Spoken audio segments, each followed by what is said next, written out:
на 7 юни от 9 часа ще започнем да се събираме, а от 10 ще бъде старта на едно велошествие, в което ще могат да вземат участие деца, възрастни, младежи, момичета, момчета, ентусиасти и такива, които не им е приятно, но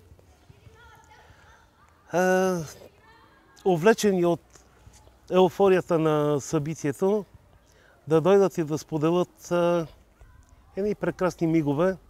По време на това шествие трасето ще бъде много добре организирано, ще има пунктове за почивка и подкрепа. Предполагам, че и времето ще бъде прекрасно, затова моля ви, доведете майките си, бащите си, дядовците, бабите, братя, сестри, деца, приятели и да направим един хубав велопразник на Божурище. И да, всичко зависи от теб, защото ако всеки един от нас не намери смисъл в това, което прави, никой друг не може да го убеди, че трябва да го направи.